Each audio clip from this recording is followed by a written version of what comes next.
Samsung has officially launched the Galaxy S25 Ultra, and as expected, it continues to set the bar high for flagship smartphones. Packed with advanced AI features and software upgrades, this device brings a ton of exciting improvements. However, there's one concern I have that could influence my final verdict. But before we dive into that, let's break down what the S25 Ultra has to offer. One of the biggest design changes this year is the shift to rounded corners.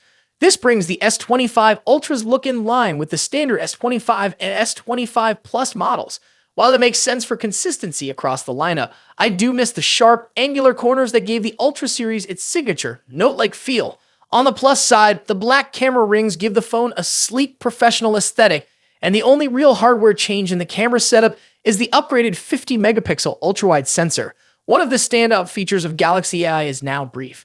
This tool pulls in info from multiple apps and displays it in a single, easy-to-access widget.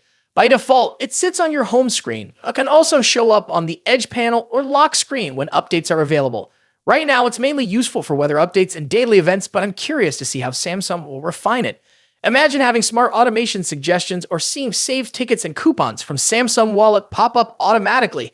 That would be a game changer. Samsung's reputation for top-tier displays continues with the S25 Ultra. Early reviews show that the 6.9-inch screen is noticeably brighter than last year's model. With slimmer bezels and a larger viewing area, content looks incredibly immersive. The new Procol system optimizes lower-res content for the QHD display, and the new anti-glare coating makes the screen much easier to view in bright conditions, a feature I wish more smartphones included. Unlike some of its competitors, Samsung has ensured that the S25 Ultra is ready with the latest software straight out of the box. It ships with One UI 7, which introduces a refreshed design while maintaining Samsung's signature aesthetic. This means you won't have to wait for updates post-launch like we see with Apple's iOS 18 and Apple Intelligence. I'm happy to see that Samsung is sticking with the S Pen for the Ultra model. Some features have been removed, but honestly, I never found Air Actions all that useful beyond the initial novelty. As long as the stylus is still integrated into the device, I don't have any complaints. However, some early buyers have reported troubling screen issues and frustrating return policies. For instance, a Reddit user, Colty Fenton, received an S25 Ultra with a defective display. Horizontal lines appeared when waking the screen, and there was occasional flickering. Despite trying Samsung's troubleshooting steps, including a factory reset, the issue persisted, suggesting a hardware defect. Another user ran into a different issue when using the camera. They noticed multiple vertical lines while zooming in and out with the Zoom Rocker UI.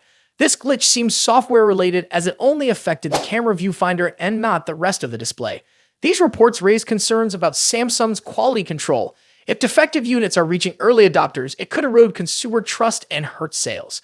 Samsung really needs to address this by improving its return policies and setting up a dedicated support system to handle these issues more efficiently.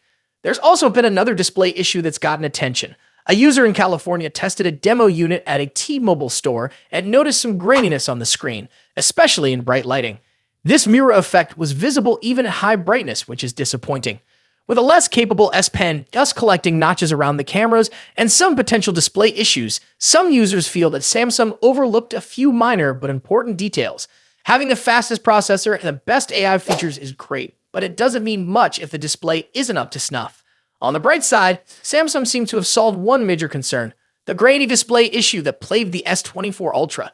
Tips for Universe conducted a side-by-side comparison with the S24 Ultra, OnePlus 13, and Oppo Find X8, confirming that the S25 Ultra has eliminated the graininess problem. Even though it still uses the same OLED panel materials, the S25 Ultra's display is much better calibrated, with no color shifts or graininess at low brightness like we saw in the S24 Ultra. So what do you think of the Galaxy S25 Ultra? Are the AI upgrades and display improvements enough to impress you, or do the reported issues concern you? Drop your thoughts in the comments, and don't forget to subscribe for more updates on the latest smartphones.